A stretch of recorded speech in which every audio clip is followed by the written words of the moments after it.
नमस्कार साथियों, स्वागत है आपका अपने YouTube channel MS defence study पर।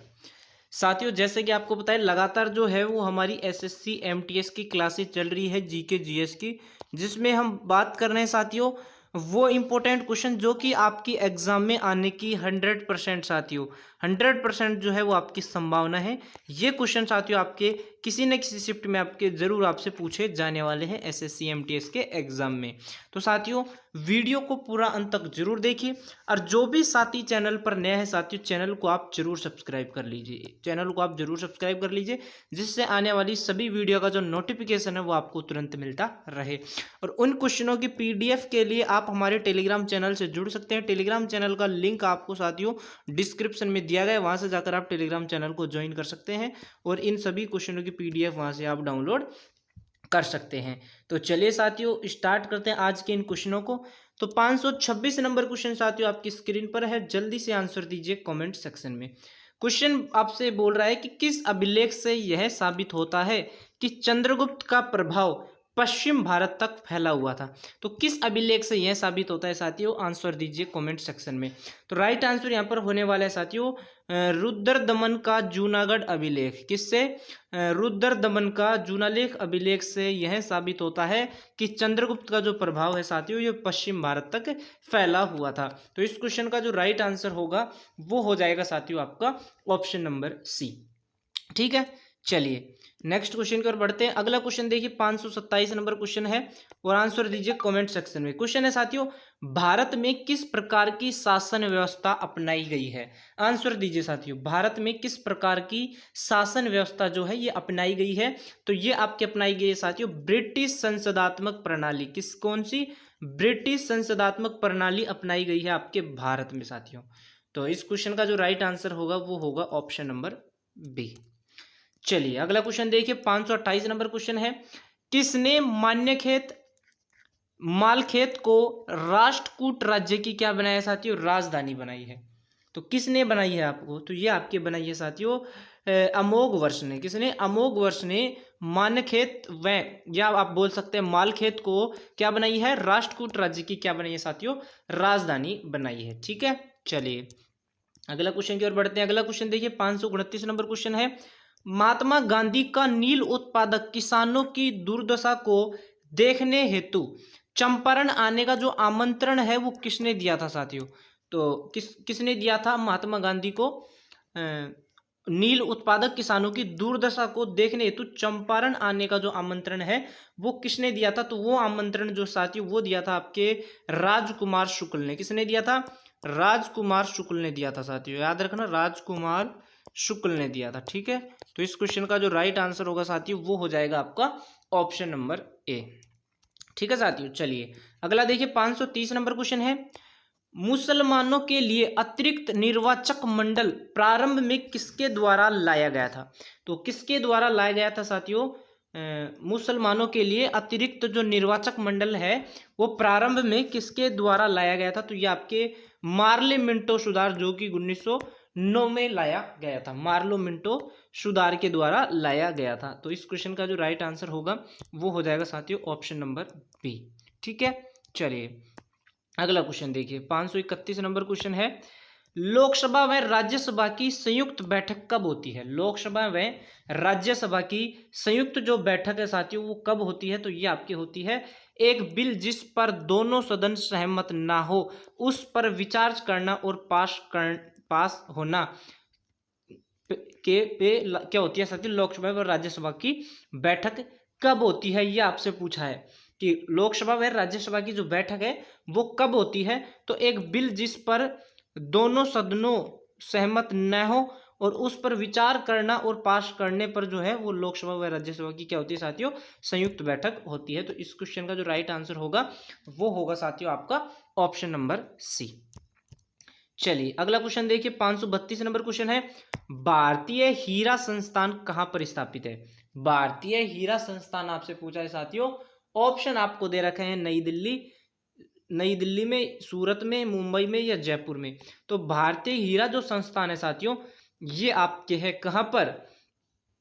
ये है आपके सूरत में। कहाँ पर है साथियों? सूरत में है आपका भारतीय हीरा संस्थान। तो यहाँ पर जो राइट आंसर होगा ये आपका दे रखा साथियों ऑप्शन नंबर बी में। तो ऑप्शन बी यहाँ पर क्या हो जाएगा? Right answer. अगला देखिए साथियों 533 नंबर क्वेश्चन है, अंग्रेज पुलिस अफसर कैप्टन सैंडर्स किसके द्वारा गोली से मारा गया था? तो किसके द्वारा गोली से मारा गया था? तो यह मारा गया था साथियों भगत सिंह के द्वारा मारा गया था। तो राइट आंसर हो जाएगा इस क्वेश्चन का ऑप्शन नंबर डी। अगला क्वेश्चन देखिए साथियों 534 नंबर क्वेश्चन है, अविश्वास प्रस्ताव किस सदन में लाया जाता है? अविश्वास जो प्रस्ताव है ये आपके किस सदन में लाया जाता है? तो ये आपके लोकसभा सदन में लाया जाता है। किस में लाया जाता है? लोकसभा सदन में लाया जाता है। तो राइट आंसर हो जाएगा इस क्वेश्चन का ऑप्शन नंबर ए। क्या हो जाएगा साथियों? ऑप्शन ए का राइट आंसर हो जाएगा यहाँ पर। ठीक है साथियों, अगला देखिए 535 नंबर क्वेश्चन है, निम्नलिखित में से किस कारण से बैंक को उच्च ऋण जोखिम है? साथियों निम्नलिखित में से किस कारण से बैंक को उच्च ऋण जोखिम है? तो ये है आपके क्रेडिट कार्ड से। किससे? क्रेडिट कार्ड से। ठीक है, चलिए अगले क्वेश्चन की ओर बढ़ते हैं। अगला क्वेश्चन है, वैश्वीकरण का अर्थ क्या है? साथियों वैश्वीकरण का अर्थ आपसे पूछा है कि क्या है? तो आंसर दीजिए 536 नंबर क्वेश्चन का वैश्वीकरण का अर्थ। तो वैश्वीकरण का अर्थ आपके घरेलू अर्थव्यवस्था का वैश्विक अर्थव्यवस्था के साथ एकीकरण ही आपका क्या है साथियों? वैश्वीकरण है। क्या है? घरेलू अर्थव्यवस्था का वैश्विक अर्थव्यवस्था के साथ एकीकरण ही क्या है साथियों? आपका वैश्वीकरण है। तो यहाँ पर जो राइट आंसर होगा वो होगा आपका ऑप्शन नंबर सी। ठीक है साथियों, ऑप्शन सी यहाँ पर क्या हो जाएगा साथियों? Right answer. अगला देखिए 537 नंबर क्वेश्चन है, संविधान के किस अनुच्छेद द्वारा संघ और राज्यों के लिए लोक सेवा आयोग का प्रावधान किया गया है? तो संविधान के किस अनुच्छेद द्वारा? तो अनुच्छेद आपसे पूछा है तो वो है आपका अनुच्छेद 315। आपके आर्टिकल 315 के द्वारा संघ और राज्यों के लिए लोक सेवा आयोग का क्या किया गया है साथियों? प्रावधान किया गया है आपके आर्टिकल 315 के द्वारा। तो यहाँ पर राइट आंसर क्या होगा साथियों? Option number D. अगला क्वेश्चन देखिए 538 नंबर क्वेश्चन है, जहांगीर ने किस चित्रकार को फारस के शाह एवं उनके अमीरों का छवि चित्र बनाने के लिए फारस ईरान भेजा? तो किस चित्रकार को भेजा था? तो वो थे आपके बिशनदास। कौन थे साथियों? बिशनदास थे। ठीक है, नेक्स्ट क्वेश्चन की ओर बढ़ते हैं साथियों। अगला देखिए, महात्मा गांधी को सर्वप्रथम राष्ट्रपिता किसने कहा था? इंपॉर्टेंट सवाल है साथियों। महात्मा गांधी को सर्वप्रथम जो राष्ट्रपिता है वो किसने कहा था? तो सर्वप्रथम जो राष्ट्रपिता है वो कहा था आपके सुभाष चंद्र बोस ने। किसने कहा था साथियों? सुभाष चंद्र बोस ने कहा था महात्मा गांधी को सर्वप्रथम राष्ट्रपिता। तो यहाँ पर जो राइट आंसर होगा वो हो जाएगा साथियों आपका ऑप्शन नंबर सी। अगला क्वेश्चन देखिए साथियों 540 नंबर क्वेश्चन है, सम्राट हर्षवर्धन ने 2 महान धार्मिक सम्मेलनों का आयोजन किया था। तो कौन से थे वो दो? सम्राट हर्षवर्धन ने 2 महान धार्मिक सम्मेलनों का आयोजन किया था। तो वो कौन से 2 महान धार्मिक सम्मेलन थे? तो वो थे आपके प्रयाग व थानेश्वर में। कहाँ पर किए थे साथियों? प्रयाग व थानेश्वर में किए थे। ठीक है, तो राइट आंसर हो जाएगा इस क्वेश्चन का ऑप्शन नंबर बी। अगला देखिए, भारत एक गणतंत्र है, इसका अर्थ है साथियों, भारत एक गणतंत्र है, इसका अर्थ क्या है? तो इसका अर्थ यही है कि भारत में वंशानुगत शासन नहीं है। कैसा शासन नहीं है साथियों? भारत में वंशानुगत शासन नहीं है, यही आपका भारत एक गणतंत्र है, इसका क्या है साथियों? अर्थ है। ठीक है, तो राइट आंसर हो जाएगा इस क्वेश्चन का ऑप्शन नंबर सी आपका करेक्ट आंसर यहाँ पर हो जाएगा साथियों। अगला देखिए, राजेंद्र चोल द्वारा किए गए बंगाल अभियान के समय बंगाल का जो शासक था वो कौन था? तो बंगाल का शासक कौन था जिस समय राजेंद्र चोल द्वारा किए गए बंगाली अभियान के समय? तो उस समय थे साथियों आपके महिपाल प्रथम। कौन थे शासक? महिपाल प्रथम थे बंगाल के शासक, महिपाल प्रथम। राइट आंसर क्या हो जाएगा? Option number D. अगला देखिए साथियों, औरंगजेब द्वारा चलाए जिहाद का अर्थ क्या है? औरंगजेब द्वारा चलाए जिहाद का अर्थ आपसे पूछा है, तो जिहाद का अर्थ ये किया क्या? दार उल इस्लाम। क्या है साथियों? दार उल इस्लाम है आपके औरंगजेब द्वारा चलाए जिहाद का अर्थ। तो यहाँ पर राइट आंसर क्या हो जाएगा साथियों? Option number B. अगला देखिए, ऋग्वेद में सूक्त है साथियों, ऋग्वेद में सूक्त क्या है? ऋग्वेद में सूक्त है कितने हैं साथियों ऋग्वेद में? तो वो है आपके 1028। कितने साथियों? 1028। तो इस क्वेश्चन का राइट आंसर क्या हो जाएगा? Option number C. Next question की ओर बढ़े तो देखिए अगला क्वेश्चन है साथियों आपकी स्क्रीन पर, और आंसर दीजिए कमेंट सेक्शन में। साइमन कमीशन का भारत आगमन किस वर्ष में हुआ था? साइमन कमीशन भारत में कब आया था? 1930 में आया था, 1928 में आया था, 1925 या 1919? तो साइमन कमीशन की यदि हम बात करें तो 1928 में आया था साइमन कमीशन। कब आया था साथियों? 1928 में आया था भारत में। 1928 में कहाँ आया था साथियों? भारत आया था साइमन आपका कमीशन। तो 1928 दे रखा है ऑप्शन नंबर बी में, तो ऑप्शन बी यहाँ पर क्या हो जाएगा साथियों? Right answer. क्या हो जाएगा? राइट आंसर हो जाएगा आपका ऑप्शन नंबर बी। अगला देखिए, संसदीय प्रणाली वाली सरकार को अन्य किस नाम से जाना जाता है? संसदीय प्रणाली वाली सरकार को अन्य किस नाम से जाना जाता है? तो अन्य आपके संघीय सरकार के नाम से जाना जाता है। किस नाम से जाना जाता है? संघीय सरकार के नाम से जाना जाता है आपके।